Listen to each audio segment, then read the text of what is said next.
Get out of this house. You're just a guest, my brother-in-law roared, the sea wind whipping across the porch. I placed a key on the table, offering a tiny smile. It didn't open a door. It unlocked a plan.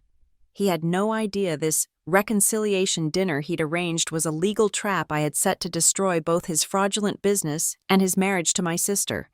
Tonight, the truth would crash down much louder than the waves. My name is Harper Vale. I'm 32 years old, and I am standing in the heart of a trap I built myself.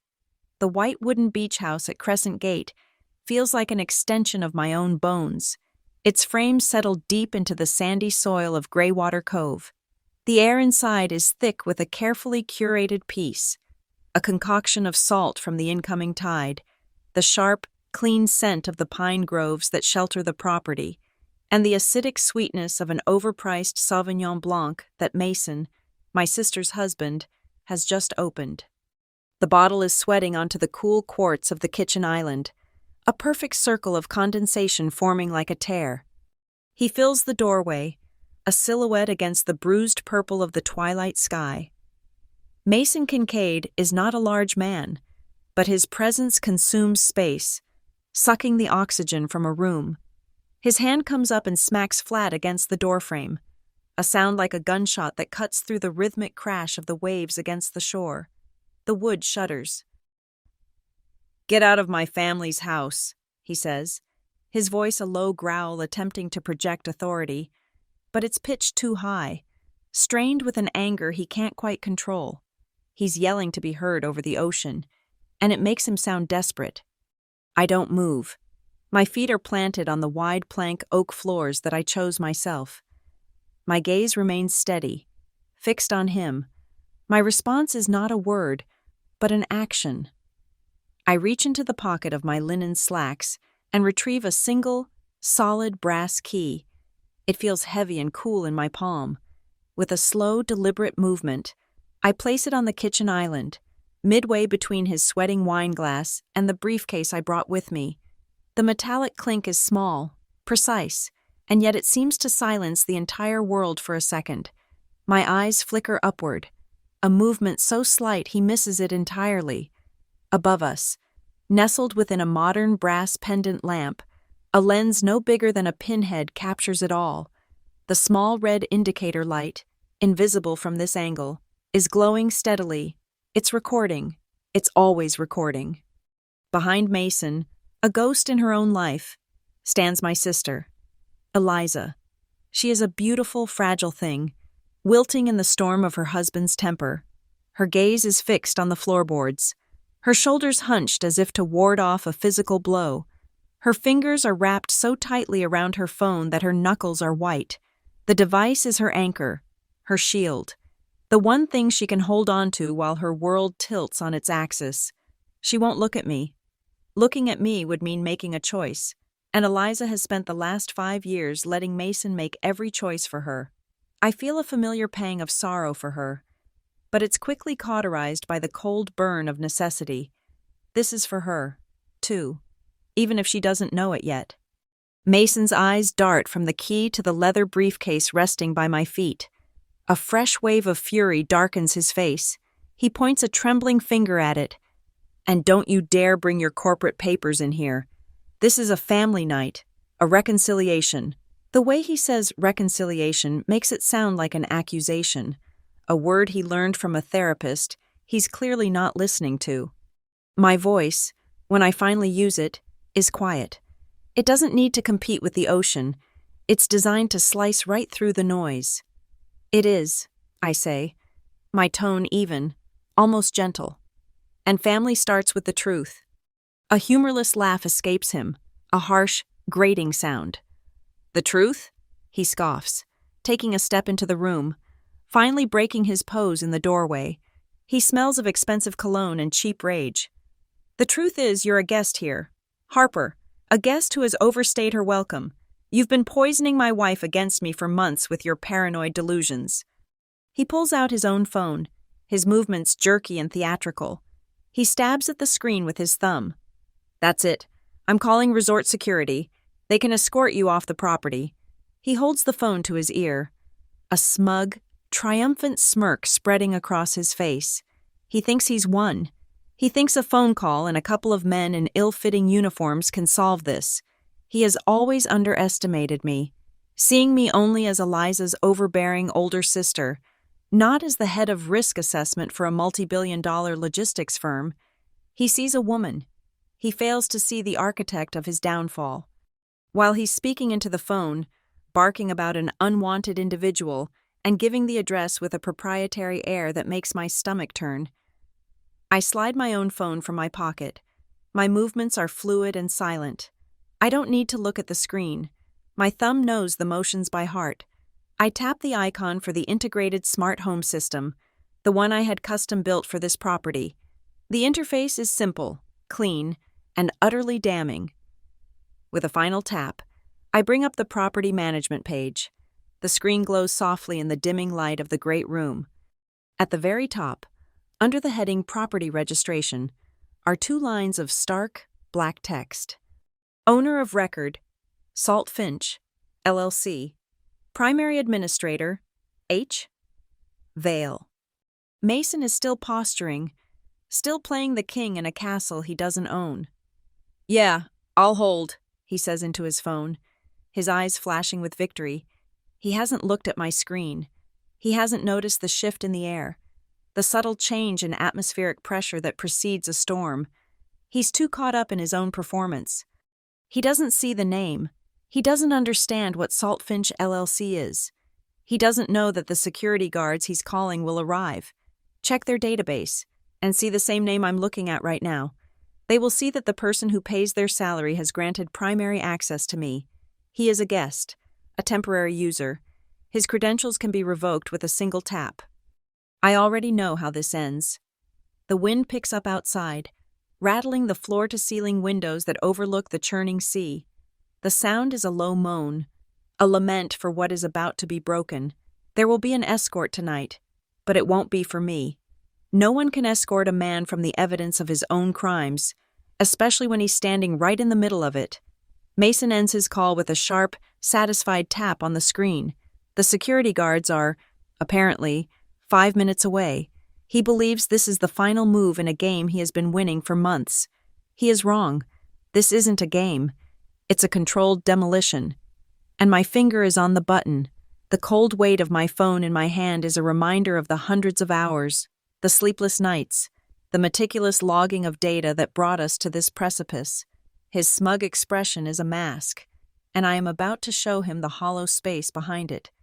My life is a world away from this salt-sprayed porch and domestic drama. By day, I am the head of risk assessment for Marine Ridge Logistics, a sprawling giant of shipping and supply chain management headquartered in Holloway Bay. My job is to see the cracks before they become chasms, to follow the faintest scent of rot to its source. I deal in patterns, data points, and the immutable logic of numbers. Emotions are liabilities in my line of work, variables that corrupt clean data. For years, I have built a reputation for being thorough, unyielding, and brutally efficient. Some on the board call me too aggressive. I call it doing my job. Mason entered this world not with a bang, but with the quiet, unnerving slickness of an oil spill. He became the acting chief financial officer 6 months ago, a beneficiary of a sudden and bloody corporate restructuring that saw our previous, deeply competent CFO pushed into an early retirement. The official reason was a need for dynamic fiscal leadership. The unofficial reason was that the old CFO, a man named Arthur Vance, asked too many questions. Mason, on the other hand, provided answers. Answers that were always exactly what the more ambitious members of the board wanted to hear. He was charming. He was quick with a spreadsheet, and he had an almost magical ability to make quarterly losses look like strategic repositioning. The first crack appeared 3 months ago. A name. Blue Dune Holdings. It was a phantom. A consulting firm with no physical address and no digital footprint beyond a routing number. Yet, it was receiving substantial 6-figure payments from Marinarage. The invoices were vague. Synergy projection modeling. Market penetration strategy. Corporate jargon designed to deflect scrutiny. I flagged them. Mason, in his capacity as acting CFO, personally overrode my flag. His digital note was dismissive. Standard third-party expenditure for M&A groundwork, cleared. But the flags kept coming. The system I designed is persistent. I noticed duplicate project codes being assigned to Blue Dune invoices, a classic method for pushing through double payments under different cost centers. Then came the timestamps. An invoice, submitted 3 weeks past its due date, would normally sit in an approval queue for days, if not weeks. One from Blue Dune, submitted at 11:53 p.m. On a Tuesday, was reviewed, approved, and paid by 12:00 a.m. 7 minutes. A 7-minute approval for a late, 6-figure invoice is not efficiency, it is collusion. It requires someone with top-tier authorization sitting at their computer, waiting for that specific file to arrive, ready to hit approve before the system's automated checks can even fully engage. Mason was careless in other ways. He was a creature of the digital age, arrogant in his belief that he could manipulate the virtual world without leaving a trace. On our internal Slack channels, when discussing budget shortfalls in his department, he had a favorite phrase. "We'll just burn the fog on this one," he'd type, followed by a winking emoji, a folksy, charming way of saying he was going to bury the costs, hide the losses in a labyrinth of accounting tricks. He thought it was clever. To me, it was a confession, time-stamped and logged on company servers. I archived every instance. The professional and the personal collided on a bright Saturday in July. I was scrolling through my social media feed, a mindless ritual to decompress from a week spent staring at encrypted payment ledgers, and there it was, a picture posted by my sister, Eliza. She and Mason were on the deck of this very house, surrounded by friends, holding champagne flutes high. The sunset behind them was a brilliant orange, the ocean calm. It was a perfect picture of happiness, but it was the caption that made the blood in my veins run cold. Celebrating a successful summer. So proud of my brilliant husband. Our Kincaid family investment is really paying off. Blessed beach life power couple. Our Kincaid family investment. I felt a sudden, sharp clarity, the kind that comes when disparate, troubling facts snap together into a single, horrifying image. This house that I had purchased 3 years ago under an LLC to keep my professional and personal assets separate. This house that I had generously, foolishly, let Eliza and her new husband use for the summer, telling her only that it was a corporate retreat property I had access to. I thought I was giving her a gift, a peaceful space away from the city. I never told her I was the owner. I trusted her. But Mason had turned my sanctuary into a crime scene. That Monday, I formally requested an emergency forensic audit of all third-party consultancy payments for the past fiscal year. The pushback from the board was immediate and forceful. They accused me of conducting a witch hunt, of being too aggressive in my methods.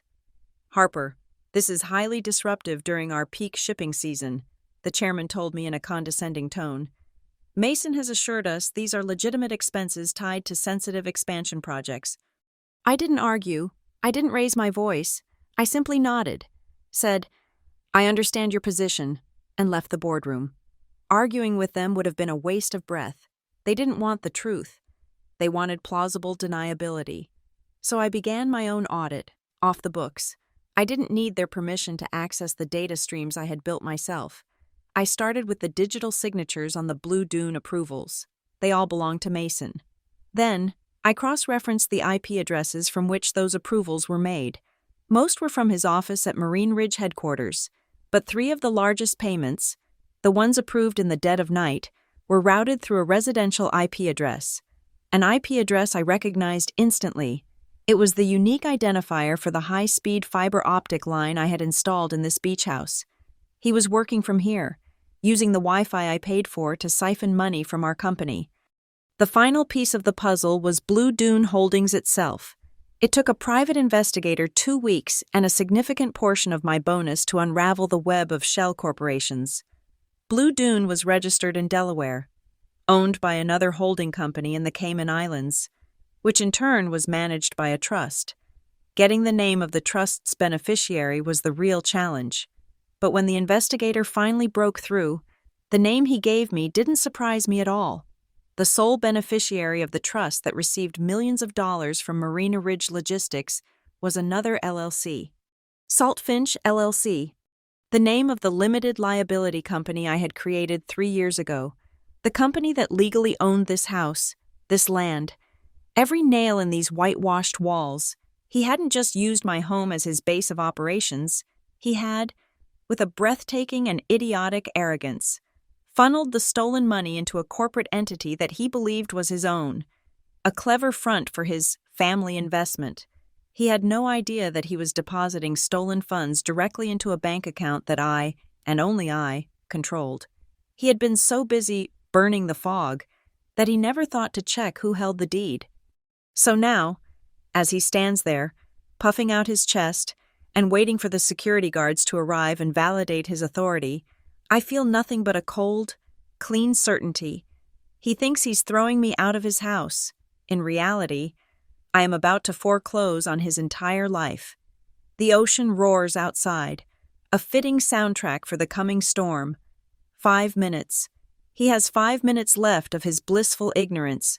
The silence in the room stretches, thin and taut, pulled between Mason's smug anticipation and my own coiled stillness. He thinks the approaching security car is the period at the end of his sentence. I know it's merely the opening parenthesis. Every object in this room is a piece of evidence, a prop on a stage I meticulously set. The beautiful, reclaimed oak floorboards, the minimalist brass lighting, the very air we breathe. It's all part of a legal framework he walked into of his own free will. This house wasn't an accident. It was a strategy. 3 years ago, I bought this property, not as Harper Vale, but as Saltfinch LLC. In my line of work, privacy is not a luxury. It is a non-negotiable operational necessity. I often handle sensitive, off-the-books risk assessment projects for private clients, untangling financial knots that corporations want kept far from public view. I needed a secure, isolated place to work, a location completely firewalled from my life at Marina Ridge Logistics. This house was my fortress of solitude. The purchase agreement itself was a masterclass in obfuscation. The legal address of Saltfinch LLC is not a sun-drenched beachside lot. It's a dusty PO box managed by a discreet law firm in East Wynne, a town 200 miles inland, known for its tax attorneys and quiet cemeteries. My name appears nowhere on the deed, nowhere on the public tax records. To the outside world, this house belongs to a faceless corporate entity. When Eliza married Mason, I saw the strain in her, the pressure of his ambition, the constant need to project an image of effortless success. I offered her the house for the summer, a key and a simple instruction. Use it. Find some peace. I called it a corporate perk, a place the company kept for executives, a white lie. I told myself to give her a gift without the complication of family obligation. I imagined her reading on the deck, walking on the beach at dawn, letting the sound of the waves wash away the anxiety that had taken root in her eyes. I thought she would cherish the quiet, the isolation, the very things that made it a sanctuary for me. I miscalculated. I had accounted for every conceivable business risk, but I had failed to properly assess the human one. Mason didn't see a sanctuary. He saw an asset, an untraceable, high-end base of operations. The quiet evenings I had envisioned for my sister were replaced by his late-night conference calls. The secure Wi-Fi I used for encrypted data transfers became his personal pipeline for fraud. This house, my clean room, became the place where he laundered money through my own company's books. The moment Eliza's social media post confirmed my suspicions, I shifted from risk assessment to active surveillance. My first call was not to corporate security, but to a private tech firm that specialized in executive-level countermeasures. Within 48 hours, this house was upgraded. The standard locks were replaced with a smart lock system that logged every entry and exit, complete with timestamps and the user profile that accessed it. The innocuous brass pendant lamp over the kitchen island was retrofitted with a high-definition, wide-angle camera with audio recording capabilities. its feed backed up to a secure cloud server every hour. I created guest profiles for both Eliza and Mason, giving them access but ensuring their every digital move within the network was mirrored to a separate, hidden partition. He was a guest in my system, and I was the administrator. My second call was to Nora, my personal legal counsel. Not a Marina Ridge attorney, this distinction was critical. I needed to keep my actions as a private citizen. The owner of Salt Finch, LLC, entirely separate from my role as an executive at Marine Ridge. Any evidence I gathered had to be unimpeachably obtained, free from any conflict of interest. Nora, a woman with a mind like a steel trap, immediately filed a private, sealed motion for a data preservation order, citing suspected illicit activity on a private network. It was a legal shield, ensuring that every piece of data I collected from this point forward was not only admissible, but was gathered under a legal directive to prevent its destruction. With the legal and technical framework in place, the evidence practically collected itself. The forensic report from the network logs was damning. It showed 4 separate instances where Blue Dune Holdings invoices were approved via Mason's CFO credentials. In each case, the approval was time-stamped between 1 a.m. and 3 a.m., and the originating IP address was an exact match for the unique identifier of the router humming quietly in the living room closet, not 20 feet from where he now stands. But I needed more. I needed something that tied the fraud not just to this location, but directly to the device he used. So, I laid a final, elegant trap, working with a digital forensics expert. I created a ghost invoice. It was a perfectly plausible, if slightly irregular, payment request from a dormant vendor in our system, small enough to not trigger major alarms but large enough for him to notice. I routed it to his approval queue myself. Embedded in the PDF file, invisible to the naked eye, was a microscopic digital watermark. It was a piece of code that acted like a tracer. The moment the file was downloaded and opened on a specific device, the watermark would activate, embedding the device's unique hardware ID into the file's metadata. 2 nights ago, at 2:17 a.m., Mason took the bait. He approved the ghost invoice from the beach house, and when I checked the file's metadata this morning, the watermark had done its job.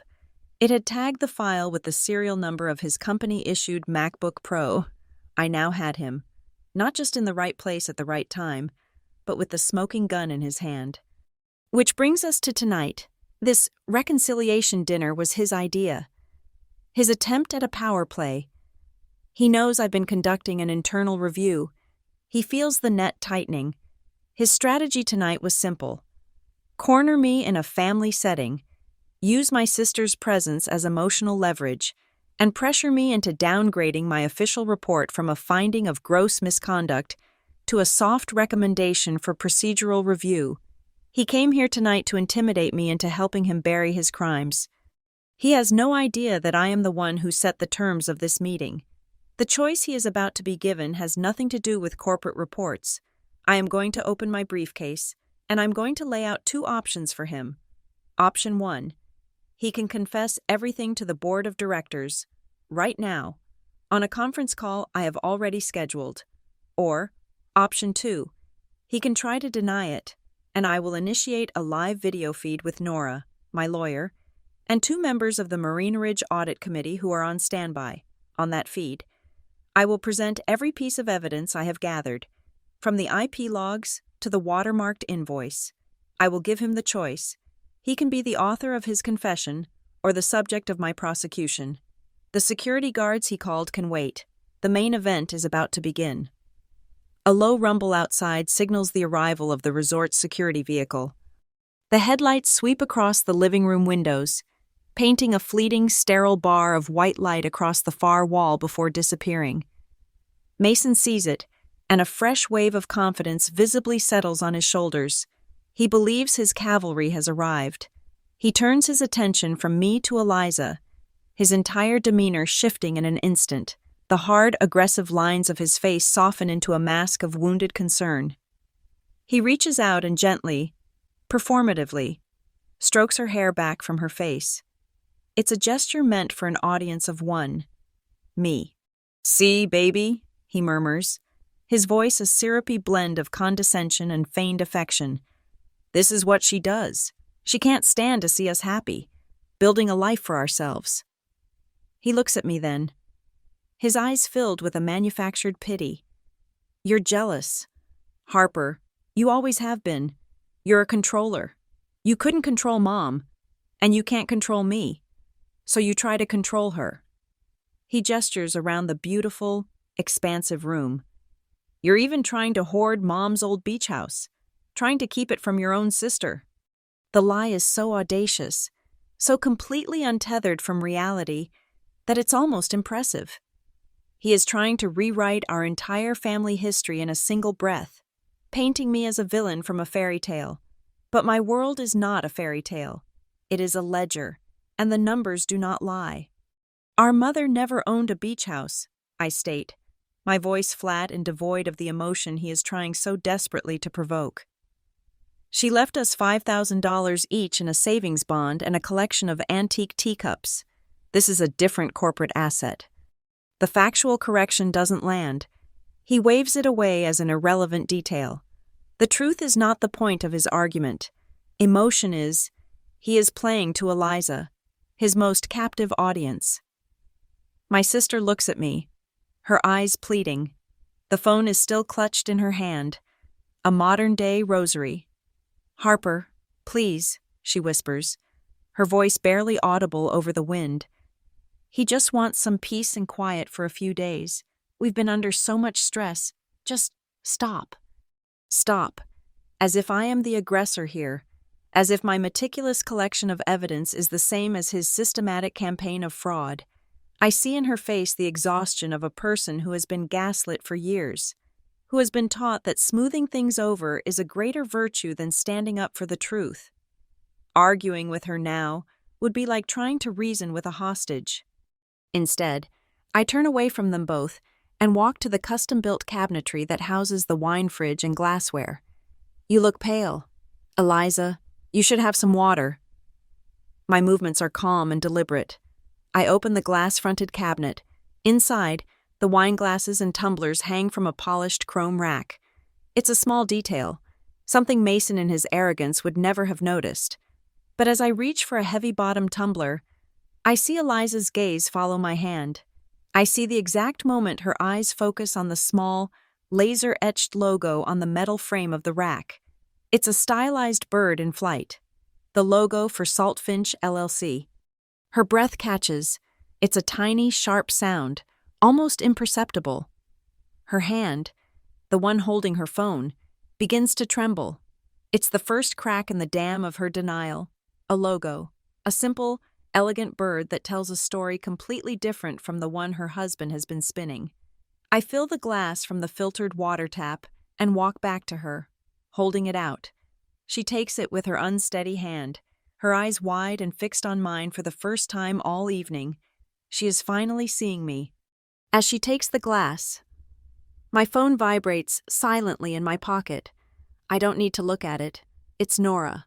I can feel the clipped, efficient energy of her message through the fabric of my slacks. I discreetly slide my thumb over the screen. The message is exactly what I expected. Live stream pinned. Guests are in the waiting room. The members of the audit committee are waiting. My lawyer is waiting. The trap is set. I glance at the small, high-end Bluetooth speaker sitting on the edge of the mantelpiece. I reach over and tap the power button. A soft, unobtrusive chime fills the room for a second, followed by a single, quiet beep. It's the universal sound for a conference line being successfully activated. To Mason and Eliza, it's meaningless background noise. To me, it's the sound of the axe beginning its fall. Mason, sensing he is losing his grip on Eliza, changes tactics again. The aggressive landlord and the wounded husband have both failed. So now he tries the conciliator. He steps forward, positioning himself between me and my sister. His hands held up in a gesture of peace. "Look," he says, his voice low and reasonable. "We're getting off track here. Tensions are high. We're family. Whatever this is about, whatever corporate nonsense you're obsessed with, we can sort it out, right here, The three of us. I almost laugh. The sheer, unmitigated gall. I take a small step to the side, reestablishing a clear line of sight with Eliza, who is staring into her water glass as if it holds the secrets of the universe. Family, I say, letting the word hang in the air for a moment. Family doesn't use each other's Wi-Fi to launder fraudulent invoices. Mason. His face goes slack. The carefully constructed masks fall away, leaving behind the stark, pale face of a man who has just heard his own secret language spoken by the enemy. He opens his mouth, then closes it. For the first time all night, Mason Kincaid has nothing to say. It is at this precise moment of suffocating tension that a new sound enters the scene. A gentle, polite rapping on the front door. We all flinch. Mason's eyes dart towards the door, a flicker of hope returning. The security guards. His rescue. I walk to the door and open it, but it is not a man in a uniform who stands on the porch. It is my neighbor, Mrs. Cressley, a woman in her 70s with kind eyes and a spine of pure New England granite. She holds a freshly baked apple pie in her hands. "Harper, dear," she says, her voice a comforting balm. "I saw your lights on and thought you might be settling in. I made too much pie." She pushes the warm dish into my hands. The scent of cinnamon and baked apples momentarily displaces the sterile tension in the room. She peers past me, her gaze landing on Mason, who is trying to rearrange his features into a welcoming smile. Mrs. Cressley's own smile does not quite reach her eyes. "Mr. Kincaid," she says with a formal nod. "Busy summer for you. I've seen you hosting quite a few of your partners." She puts a slight, deliberate emphasis on the word. "Lots of late nights? Cars I didn't recognize coming and going at all hours. Must be a very important project." It is a perfectly innocuous, neighborly observation, delivered with the sweet sincerity of a woman offering a pie, and yet it is a stiletto, slid cleanly between his ribs. She is my witness. She is an external, unimpeachable observer who has just corroborated the late-night data logs. "Just business," Mason stammers, his forced smile twitching at the corners. "Of course," Mrs. Cressley says, her eyes twinkling as she turns back to me. She pats my arm. "Well, you enjoy the pie. It's a lovely house. Glad to see it being used for family again." She turns to leave, then pauses on the top step, looking back at me. Her expression is no longer just kind. It is shrewd, knowing. "This house has eyes, dear," she says, her voice dropping just enough so that only I can hear it clearly. A genuine smile touches my lips for the first time all night. I look from her retreating back to the two frozen figures in my living room, and then I meet her gaze across the porch. "Yes, ma'am," I reply, my voice clear and steady, loud enough for Mason to hear. "It has many eyes." I close the door after Mrs. Cressley, the warmth of the pie in my hands a strange, comforting contrast to the glacial atmosphere inside. The lock clicks shut with a sound of finality. Mason is pale, his bravado stripped away by the simple, observant words of an elderly neighbor. He looks cornered, a predator suddenly finding himself inside the cage.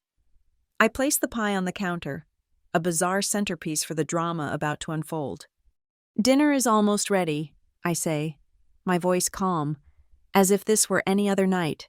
The lie is a lubricant, meant to smooth our transition from this tense standoff to the final act. I move with a slow, deliberate grace, each action a carefully measured beat in the rhythm of my plan. I retrieve 3 heavy, slate-gray dinner plates from the cabinet. The first I place at the head of the large reclaimed wood dining table, my spot. The second goes to the right, for Eliza.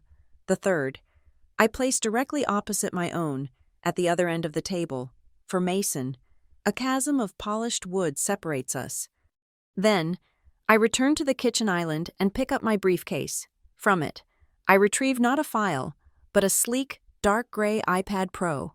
I walk back to the table and place it carefully to the left of my own plate, propping it up with its smart case so the screen faces the center of the table. A fourth guest has arrived at our reconciliation dinner. Mason watches my every move, suspicion warring with a desperate need to believe this is still a situation he can control.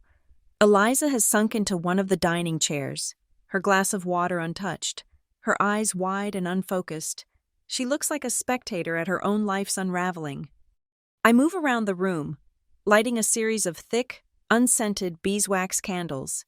Their soft, flickering glow casts long, dancing shadows, creating pockets of intimacy and intrigue. I then walk to the main light switch and slide the dimmer down until the harsh overhead lights fade into a soft, ambient glow. The effect is twofold. It creates a cinematic, confessional atmosphere, forcing us to lean closer, to focus on each other's faces.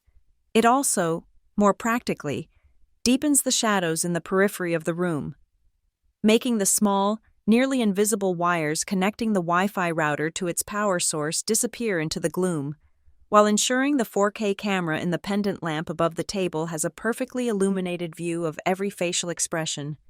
Mason seems to take this as his cue to reassert his authority, to reclaim his role as the host in a house he believes is his. He walks to the wine fridge, his posture straightening, his shoulders squaring. He retrieves the bottle of expensive Sauvignon Blanc he'd opened earlier. "Let's at least have a drink," he says, his voice attempting a cavalier tone. "No matter what, we should be civilized." He fills his own glass, then moves to fill Eliza's. His hand is not quite steady. A single drop of white wine splashes onto the dark wood of the table, like a tear. He moves towards my glass. "None for me, thank you," I say. "I need a clear head." He stops, the bottle hovering over my glass. He decides to interpret my refusal as a victory. He smirks, topping off his own glass instead. He raises it in a mock toast. "To a clear head, then," he says, his eyes glinting in the candlelight. He takes a long swallow of the wine, a man fortifying himself. "In fact," he continues, setting the glass down with a decisive click, "we should be celebrating. I just heard from our partners at Blue Dune Holdings. The final wire transfer came through this afternoon. We've locked in the preliminary funding for the NorCal merger. It's a game changer.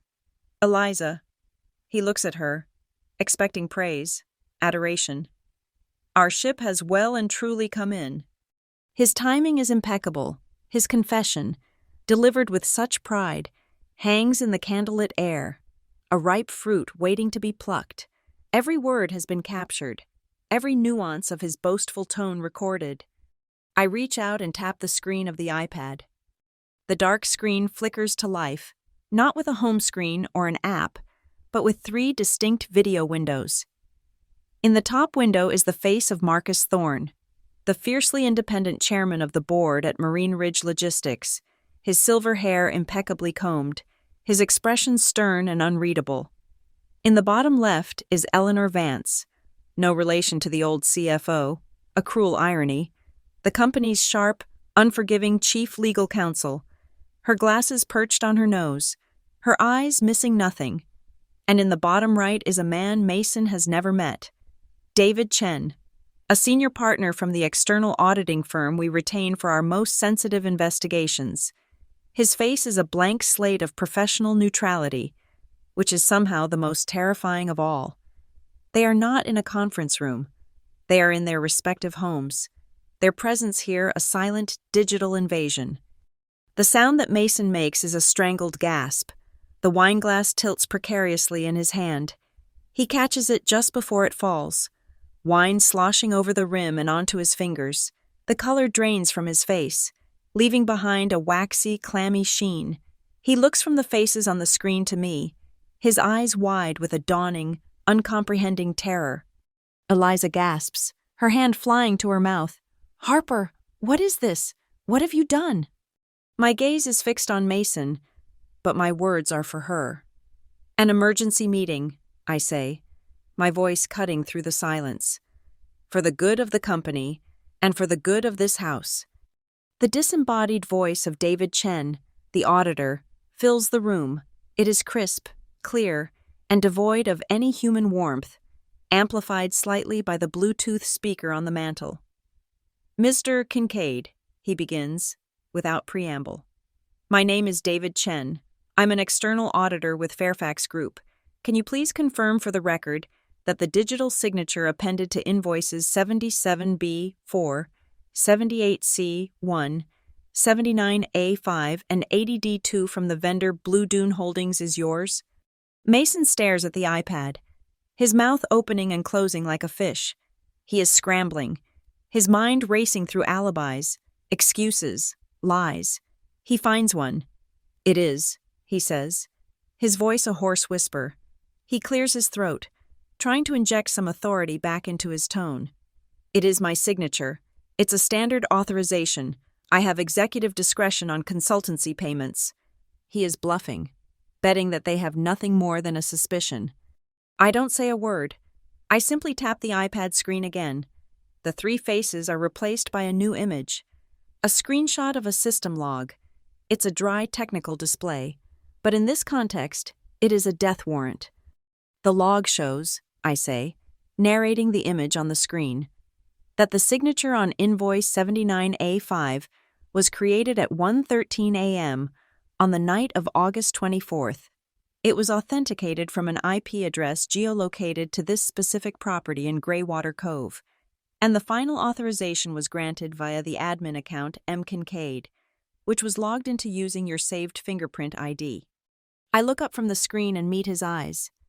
"You have authorization, Mason, but you don't have an alibi." The silence that follows is absolute. The trap has sprung. The evidence is not a matter of opinion or interpretation. It is a digital fact, immutable and cold. The faces of the chairman and the lawyer on the screen remain perfectly still, their silence a verdict in itself. With a final, deliberate movement, I reach over to the small speaker on the mantel. The soft, ambient classical music that had been playing quietly in the background, a subtle soundtrack to our dinner, is silenced with a single tap. The only sound left in the room is the rhythmic, relentless crash of the waves on the shore outside, a sound like a slow, steady heartbeat counting down the final seconds of Mason's career, a sound that offers nowhere to hide from the heavy, ragged noise of his own swallowing. The air is thick with the silence of the abyss. Mason is frozen, his face a canvas of disbelief and dawning panic. The log on the iPad screen glows with the cold, hard light of digital truth. He is looking at the bars of his own cage. My movements are precise, economical. There is no wasted motion. Tap. The system log vanishes. The screen is replaced by a ghostly thermal image. It's the view from the pendant lamp, rendered not in light and shadow, but in the lurid colors of heat. The room is a cool blue, the furniture faint and spectral. But at the dining table, exactly where Mason sat 2 nights ago, there is a vibrant splash of orange and red, the unmistakable heat signature of a human being. In front of the figure, a bright rectangle of yellow and white glows intensely. A laptop, running hot. In the top corner of the image, a timestamp is burned into the frame in stark white numbers. 01:13:47 a.m., August 24th. The exact moment of the fraudulent approval. I don't need to say a word. The image speaks for itself. A digital ghost testifying from the past. He was here. He was working. Tap. The thermal image dissolves. A new diagram populates the screen. A network topology map. It's a clean, corporate-style flowchart showing the digital traffic within the house. On the left, a box labeled Seagate Router 5G. Several lines branch out from it, connecting to icons for phones, a smart TV, but one line, highlighted in a thick, angry red, snakes across the screen. It connects the router to a device clearly labeled M. Kincaid Mac. From that device, the red line continues, passing through a box labeled NordVPN and terminates at a final destination server labeled Blue Dune Data Host. The path is clear. His machine, this network, a secure tunnel to a fraudulent server, a digital roadmap of his crime. Tap. The network map disappears. Yeah. The screen displays the innocuous-looking PDF of the ghost invoice I created. To the untrained eye, it's just a bill. Mason squints at it, a flicker of confusion in his eyes. He doesn't understand this part of the trap. I slowly, deliberately, tilt the top of the iPad towards the candlelight. As the angle of the screen changes, a faint, shimmering pattern emerges from beneath the text, like a secret message revealed by a hidden light. It's a complex, web-like design, the microscopic digital watermark. "It's beautiful, isn't it?" I ask softly. "It's called a steganographic embed. It activates on download." Tap. I bring up the file's raw metadata. A window filled with code and information appears. I've already highlighted the relevant line. Embedded device ID, SNC02V. I look at Mason. "That's the serial number for your company-issued MacBook Pro, the one you have in your briefcase right now." The final, physical link, his location, his network, his device, his signature, the four walls of the prison are now complete. From the iPad, the calm, authoritative voice of Marcus Thorne, the chairman, cuts through the tension. "Mr. Kincaid, the board will grant you 5 minutes to contact legal counsel should you wish to do so. It is not an offer of help. It is a procedural necessity before an execution." This is Mason's last chance to control the narrative, to show a flicker of remorse or strategy. He does neither. He chooses self-immolation. He shakes his head, a wild, cornered look in his eyes. He points a trembling finger at me. "No," he spits, his voice cracking. "No, this is her. This is a setup. All of it. She's fabricated this digital garbage because she can't stand that Eliza chose me. She's obsessed. She's been trying to ruin me from day one." My response is not a word. My response is another tap on the screen. The metadata window vanishes. A video file opens and begins to play. The audio is startlingly clear. It's the view from the deck, recorded a month ago on a sunny afternoon. Mason is there, holding a glass of whiskey, speaking to two men I now know are his co-conspirators. He's laughing, expansive, drunk on his own success and the expensive single malt. "And the best part is the location," his voice says from the iPad, echoing his real voice in the silent room. He sweeps his arm out towards the ocean. "Completely off the grid, clean network, no corporate oversight. This house is our lighthouse. Gentlemen, no one is looking, no one will ever look." The video ends. The screen goes dark. His own words, his own confident, damning prophecy, hang in the air. The clinical voice of the auditor, David Chen, returns. It is the voice of a man reading an obituary. "Mr. Kincaid, our forensic accounting trace is now complete. The ultimate beneficial owner of Blue Dune Holdings, after unwinding 3 layers of shell corporations registered in the Cayman Islands and Delaware, is a private consulting firm named Kincaid Strategic Solutions LLC, a pause. A firm for which you are the sole registered agent and signatory. The corporate tax ID is a direct match." He didn't just steal the money. He stole it and paid it directly to himself, hiding it behind a name he thought was clever. The sound is tiny, but in the crushing silence, it is as loud as a scream.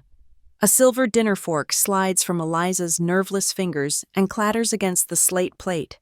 The metallic ring shatters the last of her denial. "Mason?" she whispers, the name a question mark of pure, unadulterated horror. That is the final trigger. The loss of her belief in him is the one thing he cannot withstand. He lunges up from his chair, his hands slamming down flat on the dining table. The plates jump. The candles flicker wildly. The beast is finally, completely, uncaged. "This house is ours," he bellows, his face a mask of purple rage, spittle flying from his lips. "Ours. I built our life here. Not her. Us." He is screaming his lie at the top of his lungs, as if the volume alone can make it true. I watch him, my expression unchanging. I don't need to raise my voice. I don't need to scream. I pick up my phone from the table. My thumb moves to the home screen. to the familiar icon of the smart home app. I tap it once. Then, I pick up the iPad. I turn it to face him one last time. The video, the logs, the evidence. It's all gone. The screen now displays a simple, clean interface, the property management page. At the top, in large, clear letters, is the heading, Property Overview, Crescent Gate. Below it, the 2 lines of text that end everything. Owner of record, Salt Finch, LLC. Primary administrator, Harper Vale. His roar dies in his throat, choked off by the final, irrefutable truth. The switch is thrown. The lights go out on his fabricated world. The image on the iPad screen hangs between us, stark and absolute. Primary administrator, Harper Vale. The words are a new law of physics in the room, a gravitational force around which everything must now realign. The air itself feels different, thinner. Mason stares at the screen, his mouth slightly agape. The furious, bellowing animal from a moment ago is gone, replaced by a man who has just watched the ground crumble away beneath his feet. The foundation of his entire reality, this house, this life, this grand performance of success, was built on sand, and the tide has just come in. But it is not Mason who speaks, it is Eliza. Her head swivels slowly, mechanically, from the glowing screen to me. The candle flames dance in her wide, wet eyes. The glass of water trembles in her hand. Forgotten. The illusion is not just broken, it has been vaporized, leaving behind a vacuum of raw, painful questions, all the little inconsistencies, the casual lies, the carefully constructed narrative of their life together. Now rush in to fill that void. Her voice, when it comes, is a ragged whisper, the sound of tearing silk. When? She asks. Just that one word. It is not about the house. Not really. It is about a lifetime. When did you buy this house? I hold her gaze. For years. My silence has been a wall between us. She saw it as coldness, as judgment, as a lack of faith in her choices. Now, for the first time, I will show her what that wall was made of. Not stone, but forged steel. I bought it the day I learned that being silent doesn't mean being weak, I tell her. My voice is steady, but the words are mined from a deep, painful place. I learned it watching Mom count pennies at the kitchen table, smiling so we wouldn't worry. I learned it when her landlord sold her apartment out from under her with 30 days' notice. I learned that the world doesn't give you security. You build it yourself, brick by brick, in the quiet, where no one can see, until your walls are high enough and strong enough to withstand any storm. This house isn't a luxury. Eliza, it's a fortress. I just never thought the attack would come from the inside. A tear finally breaks free and traces a path through her makeup. She understands, not just about the house, but about me. About the years she mistook my caution for coldness, my strategy for a lack of love. Mason, seeing her slip away from him, finally finds his voice. The shock has been burned away by a desperate, clarifying rage. His focus shifts from the iPad to me. His eyes narrowing into slits. His mind, unable to process the totality of his defeat, defaults to its native language, greed and ambition. He sees my actions not as a consequence of his, but as a hostile takeover. "What do you want?" he snarls, his voice low and venomous.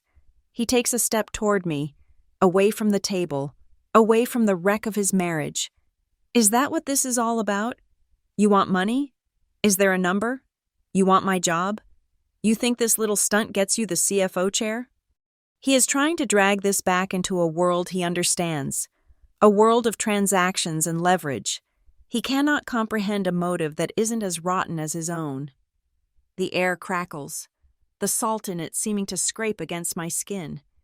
"I want a clean company," I say, my voice cutting through his accusations, each word a polished stone. "I want the trust of our shareholders and the integrity of our balance sheet restored. That is my job."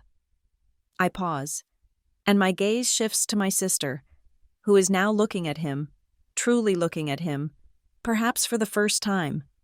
And, I add, my voice softening just a fraction, I want my sister to finally be free to choose where she stands, based on the truth, not on a beautiful lie.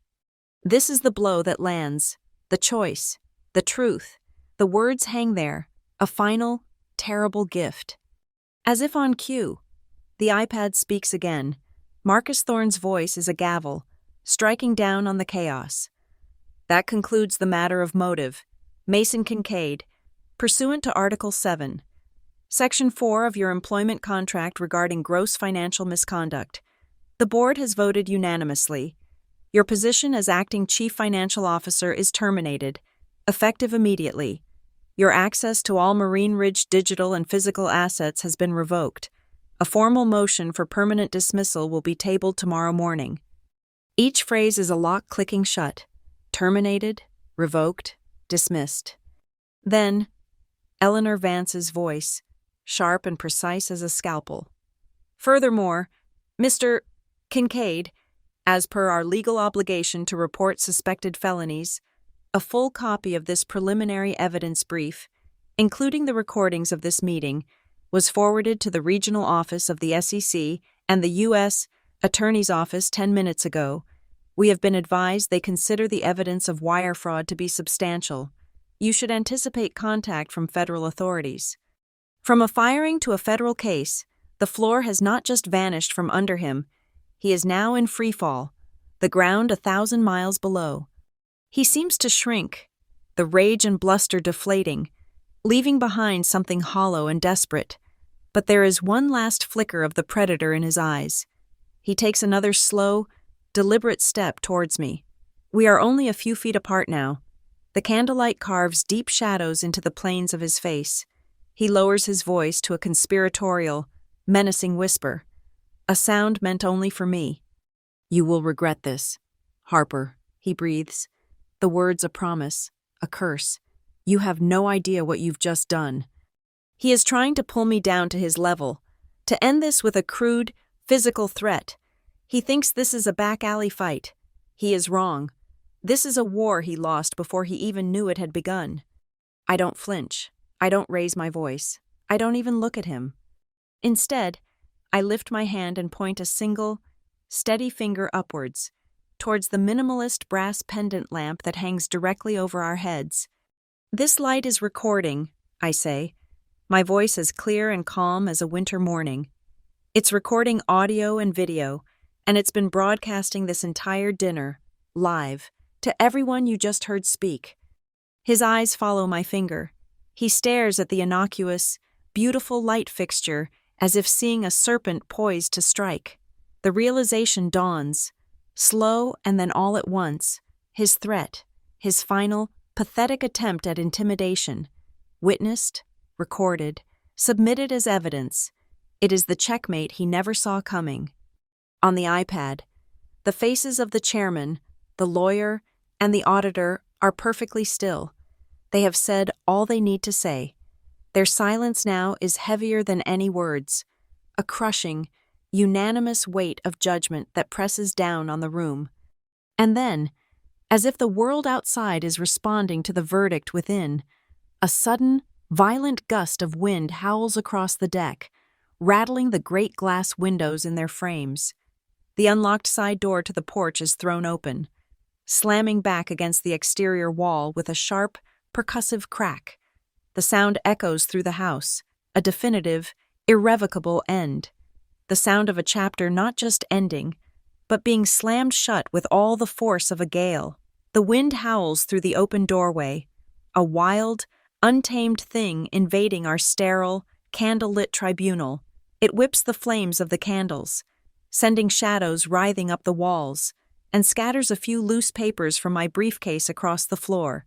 The sudden chaos is a physical manifestation of the havoc wreaked upon our lives in the last 10 minutes.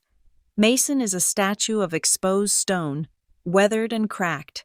Eliza is a study in silent shock, her hands pressed against her mouth. My own movements are a counterpoint to the storm. I pull out my phone. my thumb swiping across the screen with practiced ease. On the smart home app, I press the icon of a padlock over the side door, across the room. The high-tech deadbolt slides home with a heavy, satisfying thunk. The door is pulled shut, silencing the wind. The room is sealed, a closed system, a tomb. Just securing the house against the wind, I say to no one in particular. With another series of taps, I access the guest protocols. I forward the temporary guest code for the main gate and front door to the head of the resort's private security team, the same team Mason called to have me removed. My message is simple. Situation secure. Await my signal on the porch. Do not engage unless requested. They are no longer his cudgel. They are my sentinels. The sound of the lock galvanizes Mason. It's a physical boundary that mirrors the invisible ones closing in on him. He fumbles for his phone, his last lifeline to a world where he still had power. His thumb stabs frantically at the screen, trying to call his lawyer, a board member, anyone, but the screen remains stubbornly dark. A small icon in the corner reads, "No service." He glares at the Wi-Fi signal, which shows a full 5 bars. "What did you do?" he hisses, shaking the phone as if that might conjure a signal. "It's the guest network," I say calmly. "Limited bandwidth, no outbound calls through the Wi-Fi repeater. It's designed for streaming music and checking emails, not for crisis management."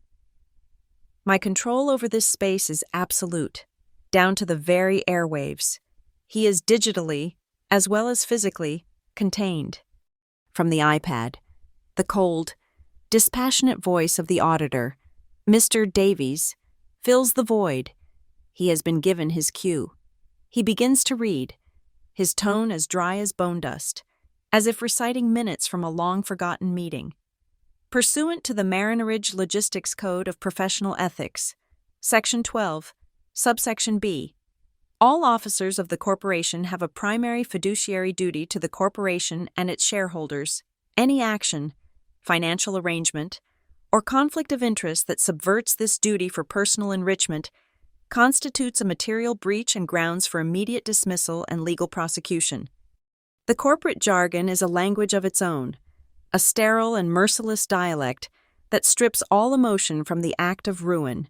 As he speaks, Eliza's gaze drifts away from the drama at the table. It settles on a small silver picture frame on the sideboard, a picture of her and Mason, taken on this very deck a few months ago. They are laughing, their arms around each other, the ocean a brilliant blue behind them. It is a perfect snapshot of the lie. "I really believed this was our home," she says, her voice so quiet I can barely hear it. The words are not meant for me, or for him. They are an internal eulogy for a life that never truly existed. I look at her, at the genuine heartbreak in her eyes, and the last vestiges of my calculated coldness melt away, replaced by a sharp, sorrowful pang of sisterly duty. "A home," I reply, my voice firm but not unkind, "is a place where people don't launder money into the pillows." The starkness of the image seems to land with a physical weight. She closes her eyes, a single tear escaping, and doesn't look at the photograph again. Eleanor Vance, the chief legal counsel, speaks again from the iPad. Her voice is like ice. "Mr. Kincaid, I am advising you for the final time.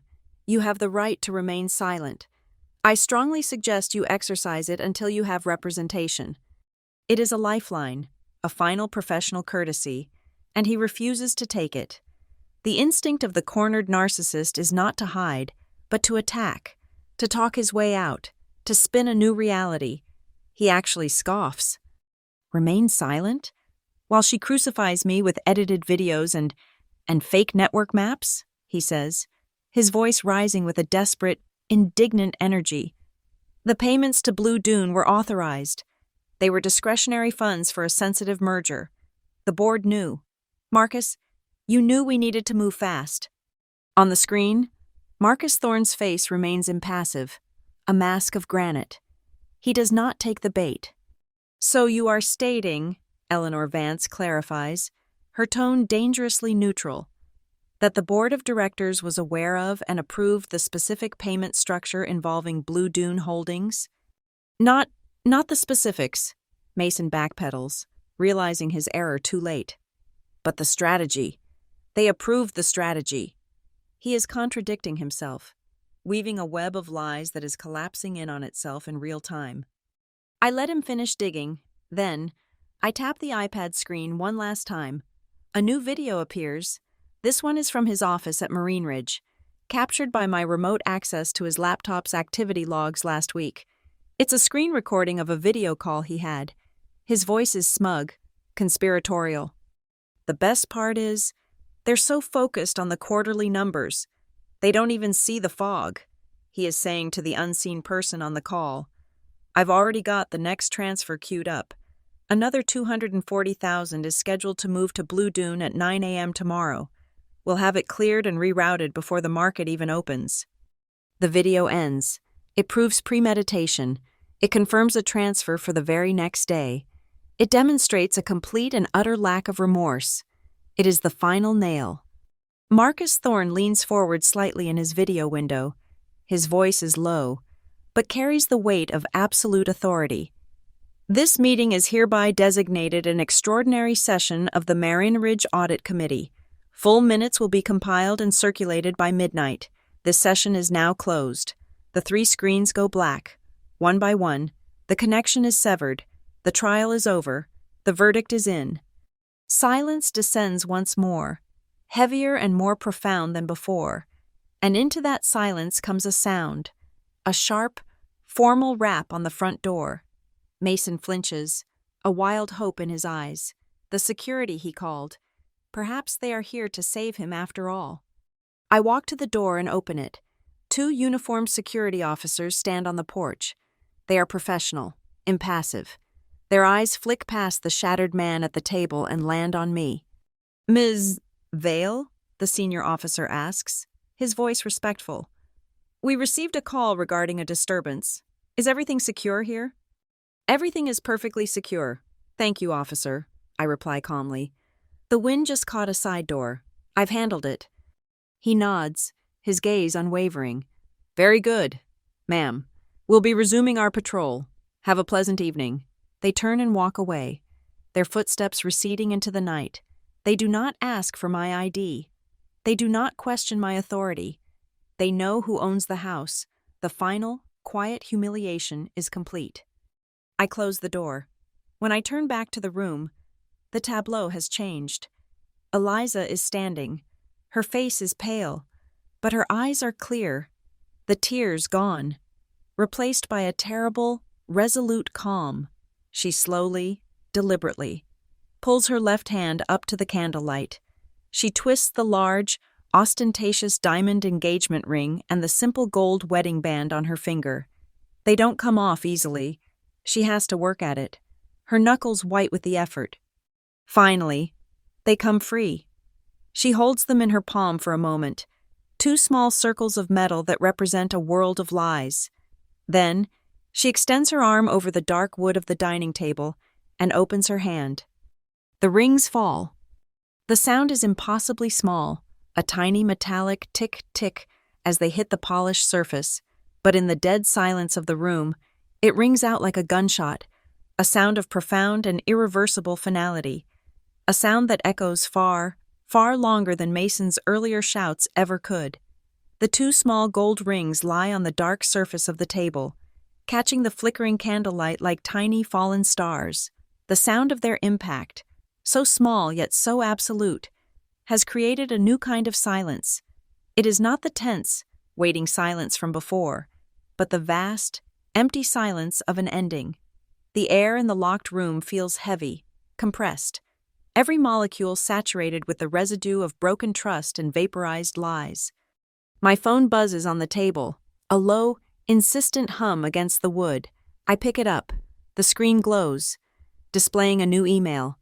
It's from the secretary of the board of directors. The subject line is brutally concise. Extraordinary session minutes and resolution. The body of the email is equally sparse, a masterpiece of corporate finality. It confirms the vote, time-stamped just moments ago. 6-1 in favor of immediate suspension pending termination. The authorization of a civil suit to claw back all funds misappropriated through Blue Dune Holdings, and the unsealing of the evidence packet for submission to federal prosecutors. The single dissenting vote, I note with a flicker of grim satisfaction, belonged to the board member who first championed Mason's promotion. Plausible deniability only goes so far. This is the official record, the corporate death certificate. I begin to type, my thumbs moving quickly and precisely across the glass screen. I compose a new email, addressed to the head of IT and the internal audit team, with Marcus Thorne and Eleanor Vance copied. Subject: CFO, Asset Transition, Immediate Effect. Per the attached resolution, all digital and physical access for Mason Kincaid has been terminated. I have attached the complete server logs, IP trace reports, and a time-stamped archive of all relevant video and audio files from the monitoring systems at the Saltfinch LLC property. Please initiate the Level 1 security protocol, lock all accounts, transfer administrative privileges for all financial systems to my authority on an interim basis, and place a legal hold on his local and network drives.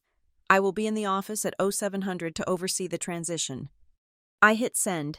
The email disappears into the ether, a digital arrow flying straight to the heart of the corporate infrastructure.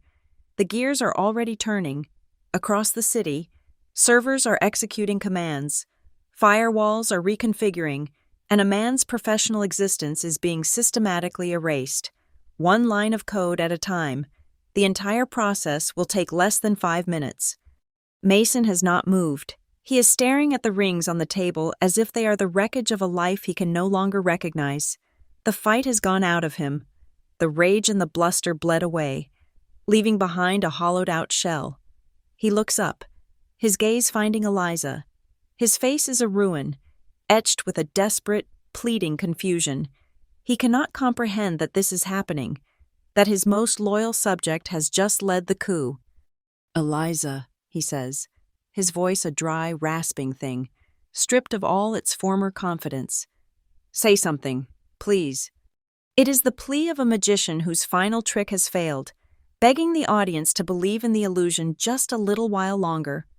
Eliza lifts her head. The terrible, resolute calm is still there, a sheet of ice over a deep, turbulent ocean of pain. She does not look at him.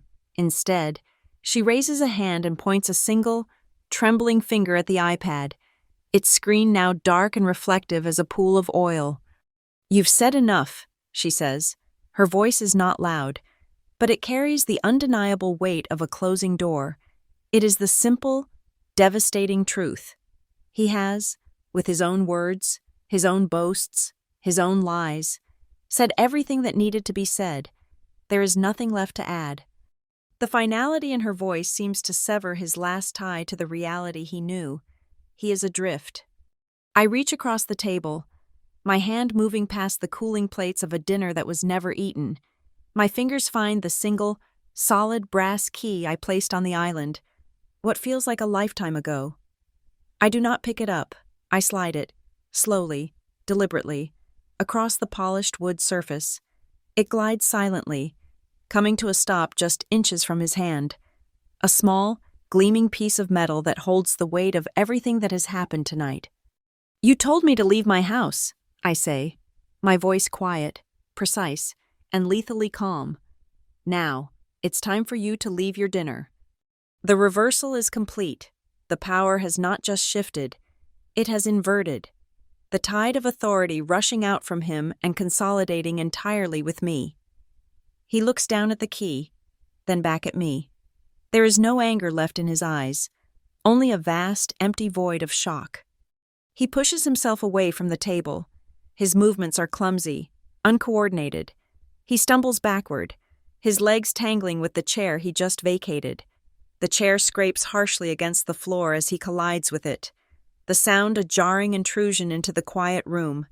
He catches himself before he falls, his hands flailing for a moment. The arrogant, powerful man who stood in the doorway and roared at me to get out is gone. In his place is a clumsy, broken thing, a man struggling just to keep his balance. There is no final roar, There is no defiant shout. The only sound he makes is the faint, dry chatter of his own teeth. I stand and walk to the front door. I twist the deadbolt. As I pull the heavy door inward, the outside world rushes in to reclaim the space. A blast of cold, clean air, sharp with the smell of low tide and wet salt, floods the room. It feels like a lungful of oxygen after being trapped underwater. It sweeps away the stale, suffocating atmosphere of lies, the cloying scent of fear. Eliza moves then. She walks with a straight, determined posture, her head held high. She walks directly towards the open door. She passes within inches of Mason, but she does not look at him. It is as if he is no longer there, a ghost already fading from the landscape of her life. She pauses only to snatch her coat from the hook by the door, swinging it over her shoulders without breaking her stride. She steps out onto the porch, a silhouette against the dark, churning sky, and does not look back. I watch her go, and my gaze is drawn past her, towards the ocean. The storm has passed. The tide has turned. During the height of our conflict, the waves had been crashing high against the seawall, a thunderous, violent roar. Now, the sea has pulled back, the water receding far down the beach. The ebb tide has exposed a wide, dark expanse of sand and stone that was hidden just an hour before. The wet rocks glisten in the moonlight, dark and slick and permanent. They look like ink stains on a freshly signed contract, the indelible proof of what lies beneath the surface. I turn back to the room. Mason is still standing by the table, a lone, pathetic figure in the wreckage. The candles are burning low, their wax pooling around the wicks. I walk to the table, one by one. I lean over and blow them out. Puff.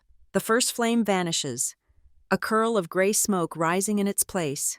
Puff. The second follows, the room growing darker. Puff. The last candle is extinguished, plunging the dining room into a deep twilight, lit only by the faint moonlight filtering through the great windows. The smoke hangs in the air, thick and fragrant, a ghostly remnant of the light and warmth that had been a lie. It twists and writhes in the drafts from the open door, a final, fading illusion. And then it is gone. The smoke from the extinguished candles has vanished. The room is steeped in a profound, deep quiet, a silence that has weight and texture. The only light comes from the moon, casting long skeletal shadows through the windows, and the single, unforgiving glare of the overhead pendant lamp, the eye of the storm, the silent witness. I turn back to the table. The iPad screen is dark, but my reflection looks back at me, a pale, indistinct ghost in the black glass. I pick it up. The device feels cool and inert in my hands, its purpose served. For a moment, it was a window into a tribunal, a portal through which judgment was delivered. Now, it is just an object again. I press the side button, and the screen momentarily illuminates with the property management page before I swipe it away. I find the icon for the conference call, which is still technically connected. The line open to the silent, waiting executives. I press the red End Call button. On the screen, a simple final message appears. Call ended. I turn the iPad face down on the table. The meeting is over, and with that final digital act, the corporate world, with its lawyers and its resolutions, vanishes. The room is returned to itself, left with only the primal, rhythmic sound of the ocean. The waves are louder now, a constant, breathing presence. My gaze lifts from the table to the man who is still standing in the center of the room. Mason. He is caught in the stark, direct beam of the pendant lamp, pinned in place like a specimen under a microscope. The space around him seems to have grown, the high ceiling stretching into an infinite, lonely darkness. He looks smaller than I have ever seen him, not physically, but essentially. The expansive, room-filling arrogance has collapsed inward, leaving a vacuum. He is a deflated effigy of the man who roared in the doorway an hour ago. His expensive suit hangs on him differently now, no longer a suit of armor but the costume of a character he can no longer play. His eyes are fixed on the 2 gold rings that still lie on the table. but he doesn't seem to be seeing them. He is looking at the ghost of a future that just evaporated. I look past him, through the great glass wall to the porch. Eliza is standing at the railing, her back to the house, her face to the sea. The wind is strong out there, a living thing. It presses her coat against her and pulls at her hair, whipping it back from her face in long, dark streamers. She doesn't fight it. She stands perfectly still, letting it scour her. It is a posture of acceptance, of surrender not to defeat, but to an overwhelming, cleansing force. She is looking out at the vast, black expanse of the ocean, at the distant, invisible horizon. She is no longer a part of this room, no longer a character in this stifling, claustrophobic play. She has already left. My work here is done, the plan executed, the truth revealed, the consequences set in motion. There is nothing left to say. There will be no final confrontation, no screaming match, no tearful recriminations. The violence was in the truth itself. The aftermath is this profound, echoing quiet. There will be no apology from him, because his kind is incapable of genuine remorse. There will be no further threats, because he has been stripped of all power to enforce them. We are simply three people in a room full of broken things, the air thick with unspoken obituaries. My eyes fall upon the single brass key on the table. It lies near the two wedding rings, a third piece of metal telling a different kind of story, not one of a broken promise, but of a promise kept, to myself, to be secure, to be strong, to be the owner of my own life. I walk to the table, my footsteps quiet on the oak floors. I reach out and pick it up. The key feels heavy in my palm, its brass cool and solid. It is a dense, real thing in a room full of ghosts. It is the anchor, the deed, the fact that cannot be unwritten. I close my fingers around it, and the sharp edges of the key press into my skin. It is the feeling of control, earned and absolute. I slide my hand into the pocket of my slacks and release it. The key settles against my leg with a faint, muffled weight, an act as simple and as final as signing your name on a dotted line. I turn towards the front door, where the cold, salty air is a promise of the world outside this room. I do not look at Mason again. He has become irrelevant, a piece of furniture in a house that is, once again, solely mine. I walk out onto the porch, pulling the heavy door closed behind me. It moves smoothly on its hinges, its weight a familiar comfort. As the door swings shut, it cuts off the beam of light from the pendant lamp, plunging the porch into the soft, gray wash of moonlight.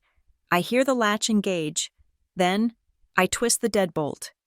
The lock makes a sound, a single, sharp, metallic click. Click.